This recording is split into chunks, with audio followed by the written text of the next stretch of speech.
From high above the island of Majuro, it's hard to see there is a battle going on below. A fight for survival between man and nature. It's really life or death for us. The Marshall Islands, the front line of climate change. After hours of flying over dark blue Pacific waters, through the clouds, land appears. A mirage-like vision. A tiny nation of islands and atolls located halfway between Hawaii and Australia. We've traveled here to the Marshall Islands to see a nation on the brink of extinction.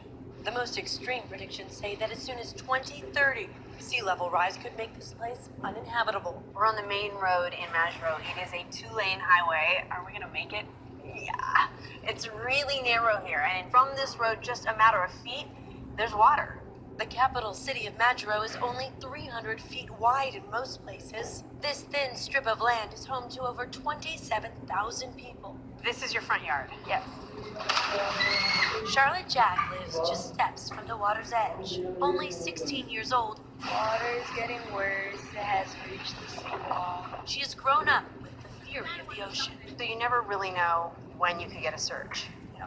One day it could be just like this, sunny and windy and just a perfect day. Tomorrow it could be like pouring rain and then water's up high. So Charlotte, this used to be what? We have the laundry. Yeah. This is where we do our dishes. It's beautiful when the sun sets right there. Yeah.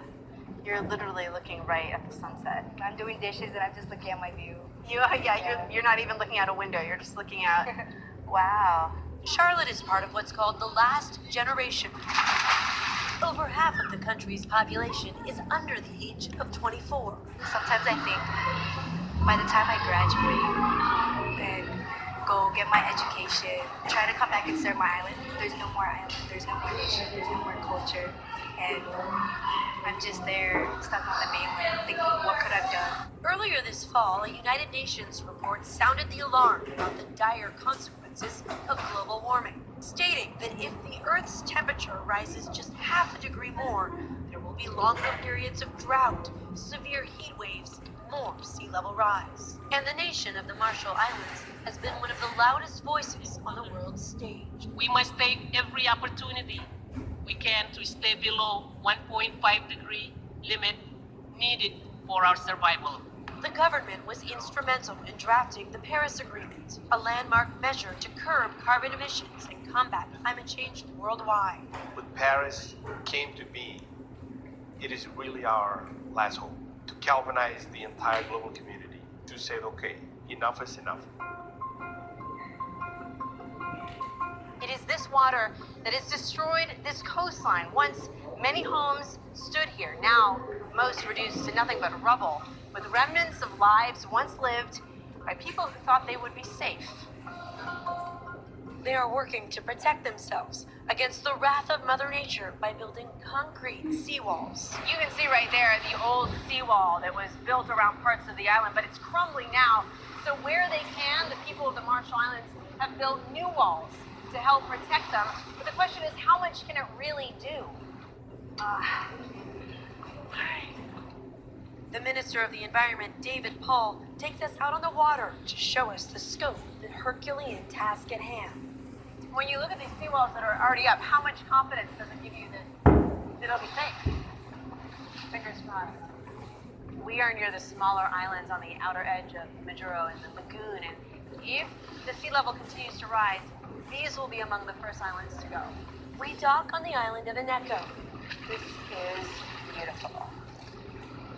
Wow.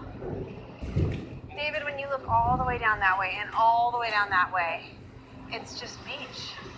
This used to be all blank land, and then all the way out to the beach. Wow. Now, the beach is now expanding. Sooner or later, everything will be beach rather than land. This pristine, unspoiled land may one day be lost forever.